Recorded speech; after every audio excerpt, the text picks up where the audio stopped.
What everyone believes about inflation is wrong. They think it's just prices going up. But the real story, it's about the largest wealth transfer in modern history, and you're on the losing side. Imagine waking up to find your life savings cut in half, not because you spent it, but because someone else printed money. Your rent doubles, your groceries cost twice as much, your salary stays exactly the same. Even the economists engineering this can't agree on whether they're helping or destroying you. The official story blames external shocks, pandemics, supply chains, greedy corporations raising prices. That explanation is convenient for politicians and central bankers.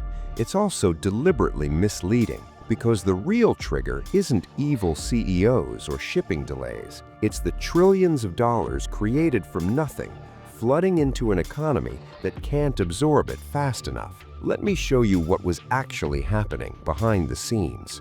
While everyone focused on stimulus checks and unemployment benefits, the visible money, central banks were quietly purchasing trillions in government bonds and mortgage securities. The Federal Reserve's balance sheet exploded from under $1 trillion in 2008 to over $8 trillion by 2022. They weren't lending this money, they were conjuring it into existence through keystrokes. It's like a casino printing its own chips, then acting surprised when they become worthless outside the casino. This new money didn't go to workers, it went to asset owners, inflating stock prices and real estate while your grocery bill skyrocketed. And then governments made it exponentially worse. Starting in March 2020, governments worldwide launched the largest peacetime spending spree in history.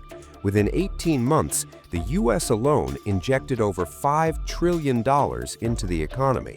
By mid-2021, too much money was chasing too few goods, the textbook definition of inflation. But central bankers called it transitory, insisting it would disappear on its own. They were catastrophically wrong.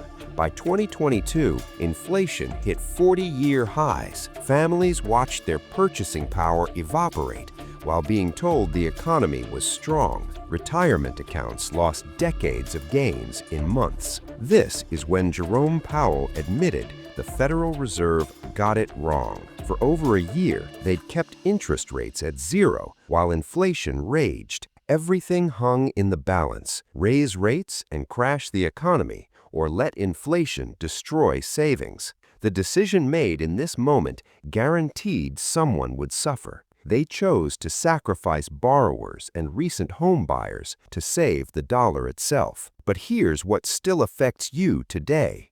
This event is why you can't afford what your parents could at your age. The policies created then, keeping money free for over a decade, inflated assets beyond the reach of wage earners. Your dollar buys 20% less than it did 3 years ago, but the wealth didn't vanish, it transferred. Asset owners who held stocks, real estate, and Bitcoin during the money printing became dramatically richer. Workers who held cash or earned wages became relatively poorer. And the architects of this transfer, they still have their jobs, still giving speeches about managing the economy. Financial crises aren't accidents, they're patterns. Every time money gets free, someone pays, usually the people who can't afford to. We keep pretending inflation is this mysterious force, like weather. It's not. It's a policy choice, and the cost is always paid by those with the least power to fight back.